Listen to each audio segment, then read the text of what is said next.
mga guys, welcome back to my channel, Just Automotive mga guys. Mga gamit, lagay mo dito. L300 4D56 from San Jose del Monte, Bulacan.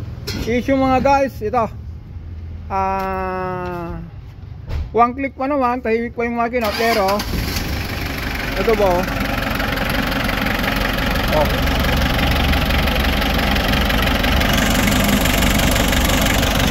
May tambok ko na.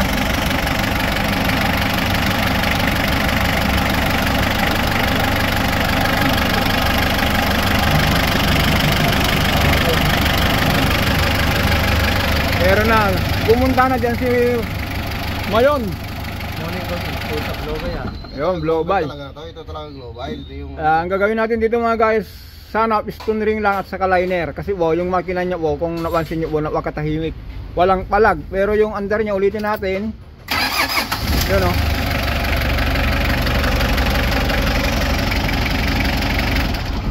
Okay, yan. Nakalas na yung upuan. No overhaul. Ngayon pa lang natin ano to. Kalas na yung upuan, babakbak na natin to. Abangan nyo for the next ano na to, yung nawala na yan, after and before. Okay? Mga guys, yung after and before natin, ito na yung after naibaba na. Anong gagawin natin dito mga guys? Ang ginawa lang natin dito, nag-jack tayo ng mataas, pinadaan natin sa ilalim. Ito na po siya. Ngayon mga guys, dahil tanggalin natin yung cover, puro langis po nyan, para po makita yung may-ari. Abangan natin sa kanila ng utay-utay na vlog para makita niya.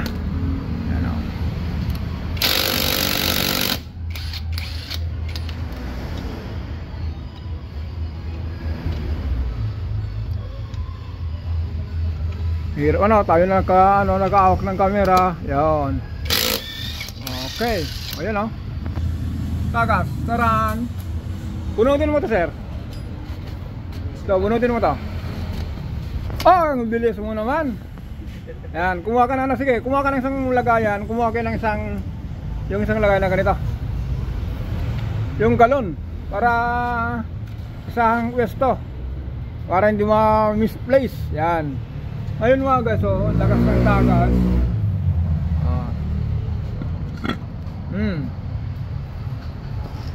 Ano na po siya? Tawag dito overuse. Ngayon, tanggalin natin yung lahat. Gis, cover. Kunin nyo yan, yung pag-drive.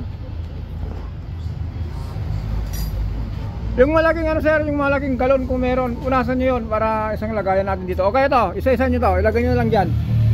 Wato nyo dyan. Baril para mabilis. Wala nyo ng gis. Yan. Si Juster at saka si Piolo. Panonood. Silang nagbaba nito mga guys. Pero yung pagbakwak, panood kayo lang para madali lang sa yan. Ito, gawaan lang na to. Yan.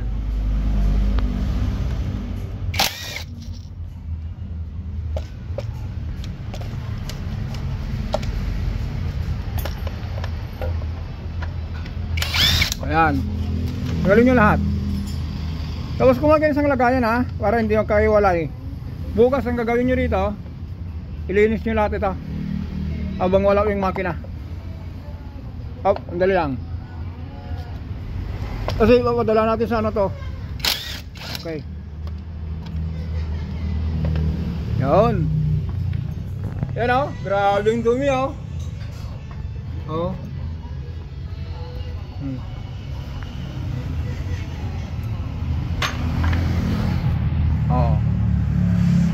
Tapos ang gawin nyo mga tatanggalin mo na itong alternator. Tabi mo yan ito, dito ka sa sa kabila. Kumuha ka na 12. Lahat 12 yan.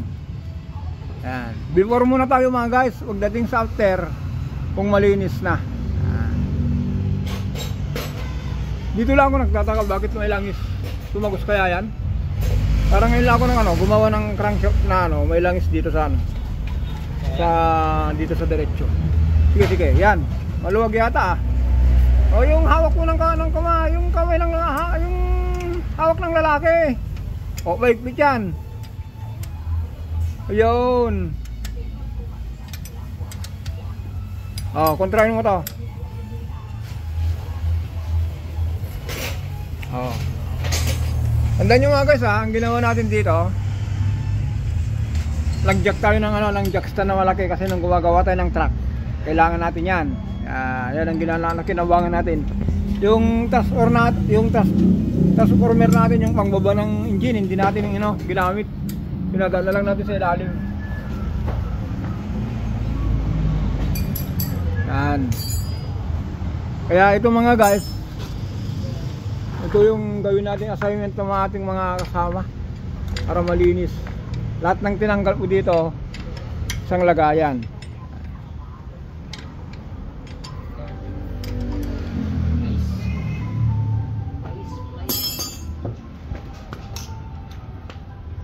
Oh.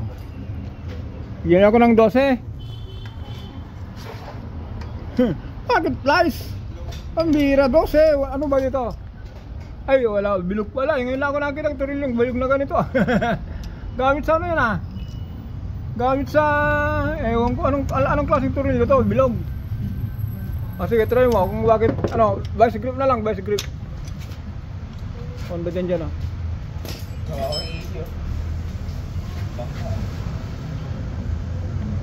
Yan.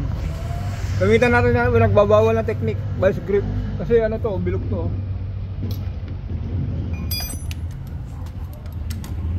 Ayun, ito yung gusto ko kay yung mokong eh. Yan, yun ang mekaniko, wag mong kontrahin lang, ano yan, wag mong wag din sa ulo, di na, gitna mo lang. Wag kang taranta dahil hindi naman kita papaluin eh. Bubulyawan lang kita. Yan, ganito ako mga guys. Alam nyo yung mga helper ko dati dito, nung kahapon anniversary ng 12 years yata ni MG Master Garage. Nabanggit doon yung isang helper ko na chief mechanic si July. Ito, pagdating ng mga ilang taon to, mapupunta na naman to, magiging chief na naman to kahit walang ilang karalan Hindi mag-aral ka. Kasi mga guys, ayaw umasok, magtrabaho lang muna. Pero yung ganun mga guys, kung kaya naman hawakan unang yung chief mechanic, katulad nito, tururan natin to. Katulad nito, 300 L300 4V6 engine. Dapat alam niya kung ilang horsepower nito, yung maximum output ng torque niya, yung power niya, para yung customer kung magtanong, alam niya isasagot. Baka mamaya gawin natin itong chief mechanic, pagdating sa displacement ng sasakyan, basta sabihin niya lang 4V56 lang yan sir. Tatanong mo kung ilang horsepower yan, baka hindi niya masagot. Anong makina ito? L300. Hindi, yung body, ito makina niya 4V56. Ang tanong, ilang horsepower? Ayan ang bibigay ko sa yung assignment. Yan, dito ka naman sir. Yan si Mokong, nanonood lang pero nagmamasid. Dito ka. Tanggalin mo lahat ito. Itong 12. Bigyan mo ako ng 17. 17 muna. Bigyan ako ng 17. Socket. Oh.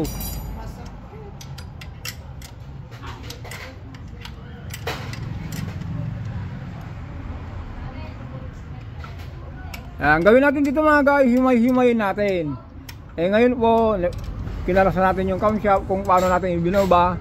Kaya hanggang dito na lang tayo. Sabi ko mga guys, mamaya buktuan ulit natin to para makita mo yung may-ari kung kahit wala siya, hindi siya nakabantay, lahat ng galaw natin dito makikita niya. Kaya yan, susunod natin ito. Kaya yan, hanggang dito na lang po tayo para hindi tayo maubusan ng oras. Baka mamaya sa ka-vlog lang natin maubos yung oras natin, kaya magtrabaho na tayo. Tapos bigyan natin si Sir Yolo ng assignment 456 engine, ilan horsepower. Yan, dapat yung mga chief mechanic na yan, yung horsepower, yung torque ba ng makina, yung output niya, kung ilang minuto, ilang oras bumigay yung ano, ilang oras yung ano niya, yung maximum power, pwede bang magbabad ng 3,000 RPM. Ganun lang po yan ang gagawin natin ano rito. Ayan mga guys, baka madami tayo rito ng ano, ang kwentuhan o walang kwenta, kaya magpalo na tayo rito. Abangan nyo ba sa sunod?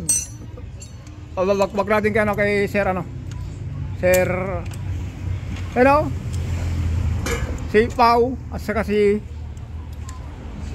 Jazz. Yan, si Wow 8 ano, si Jazz, kaka-adjust yan. Yan ang gagawin natin dito. Okay mga guys, hanggang dito lang po tayo. Abangan nyo sa sunod na kabanata. Bye bye.